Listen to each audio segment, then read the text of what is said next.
This happened to me not too long ago, and it may have happened to some of you.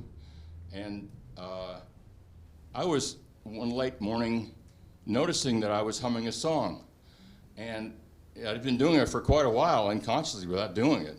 And I was not only humming the music, but reciting the lyrics in my head. And I wondered why that was happening, because this was an old song. I hadn't heard it in decades. It's not recorded anymore. It's probably going away in the sands of time, like old songs from the past, like "Oh Susanna" or something.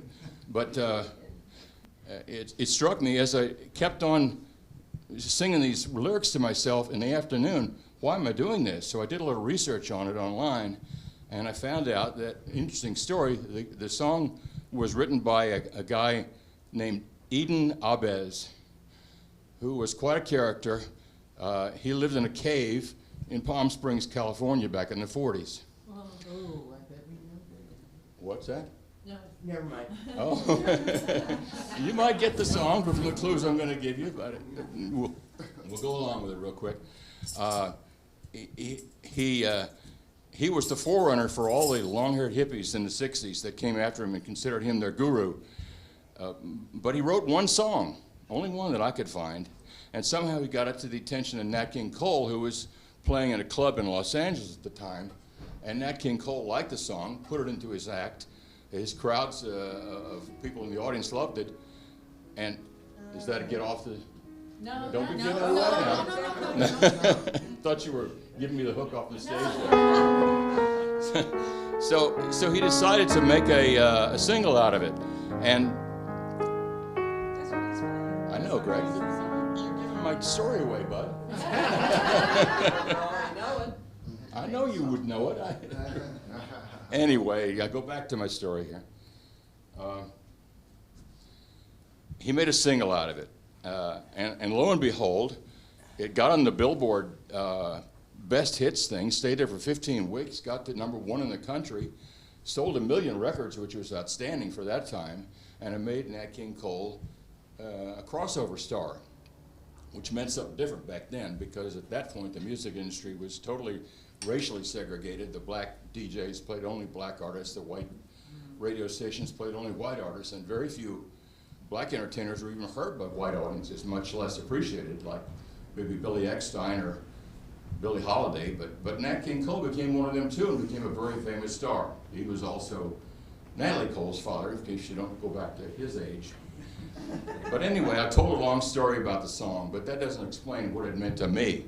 And I thought about it, and I realized, and this is the remembering what you'd forgotten part, David, that when I was a little boy growing up, when this song came out in 1948, I was an 8-year-old child, and my mother always had the radio tuned to the music station at home, and while I was at home playing, sitting on the floor playing with my Richter set or my Tinker Toys or whatever, all this music was subconsciously entering my brain, and all the beautiful songs and the lyrics of the ballads of the 40s were being imprinted on me without my even knowing about it. So that's where this came from. It was somehow a little trick in my brain, brought it back recently, and that's why I had that experience. Well, can you stand it? If I have the nerve to sing it, do you have the nerve to listen to it? Yeah. I'm not going to sing it. I probably will recite it more because my voice is gone. I used to be in the choir at Unity. Well, I won't take that chance. This was written by Eden Abez, made famous by Nat King Cole, and as Greg well knows, this is Nature Boy. One more thing I want to say, two more things I want to say before I sing. The last phrase of this song is something I never really fully understand until I met my beautiful wife, Kathy, 27 wonderful years ago.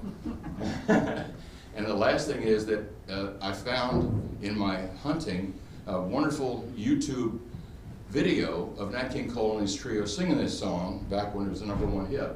So if anyone you'd like to see that, just email me at davisk957@aol.com and I'll send you a link to it. You'll really enjoy it. Yeah. There was a boy, a a very strange, enchanted boy. They say he wandered very far, very far, over land and sea.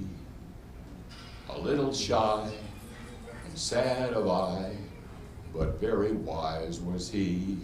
And then one day, one magic day, he passed my way.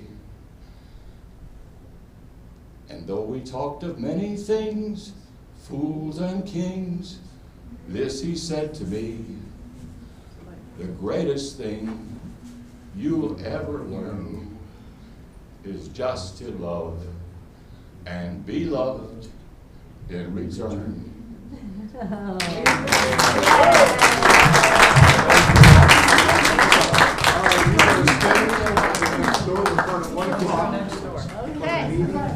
Please stay the way.